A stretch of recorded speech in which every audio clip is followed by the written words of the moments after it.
Good evening. I'm Walter Cronkite, and you're watching the CBS Evening News.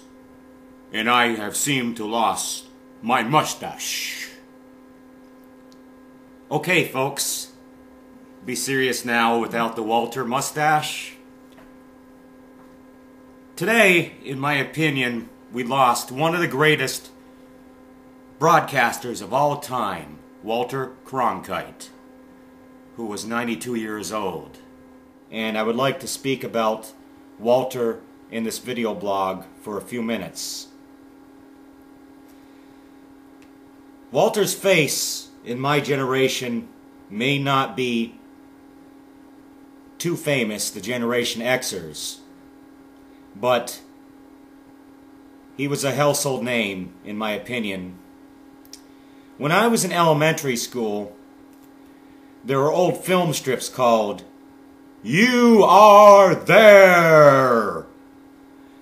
And Walter would be dressed in a suit, 1950s suit, and these old film strips were shown in the 1980s, where he would go back in time and interview people like Benjamin Franklin in 1776 for the signing of the Constitution, or Abraham Lincoln in 1860. And we had to go through those film strips and watch them as kids in elementary school. Also, in my opinion, Cronkite spoke like an ordinary person with his viewpoints at times. He made predictions that came true at some points. Like he said the Vietnam War would never be won, and he was right about that. He was a face for many Americans, including myself. My parents were always tuned into the CBS News every weeknight to watch Walter. I always watched him, and as a baby, I saw his face when Richard Nixon resigned from being president of the United States, and many other events after that. I recall when in 1981 he had his last broadcast of the CBS News as an anchor, handing it over to Dan Rather. I always wanted to meet Walter Cronkite personally and looked up to him greatly as a role model. But unfortunately, that will never happen. I have one great story about Walter Cronkite that Walter Basmajian told me, who's from Messina here, who was a delegate at the 1968 Democratic Convention in Chicago when the riots occurred. Walter was standing near Dan Rather, and Dan kept on saying, "Walter, Walter, hurry, we're on in 2 minutes." Walter's looking around like next to a friend saying, "What?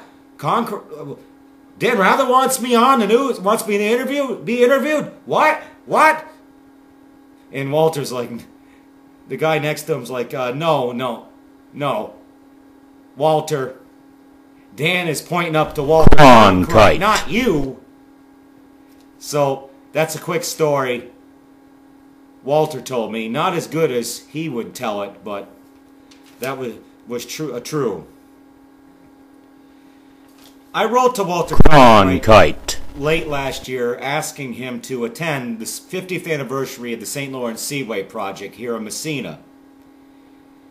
And I never expected him to write back, but he did. I'm going to read this quickly. It's only a couple lines, but I haven't told anyone this because I didn't think anyone would give a damn, but I have it. Dear John, thank you for writing me. I appreciate your invitation to the 50th anniversary of the St. Lawrence Seaway celebrations next year. Unfortunately, I cannot attend the events. I wish you, Messina, and the St. Lawrence Seaway Project a happy 50th anniversary. The Seaway Power Project was a wonderful addition to the world.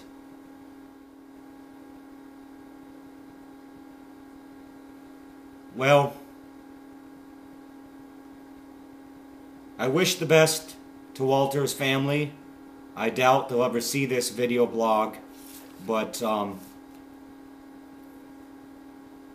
he's a part of me, considering I went to school for journalism, and he was the man of broadcasting, and he will be forever remembered 1,000 years from now for his contributions to reporting the modern news, which has changed dramatically since he retired in 1981. Good evening.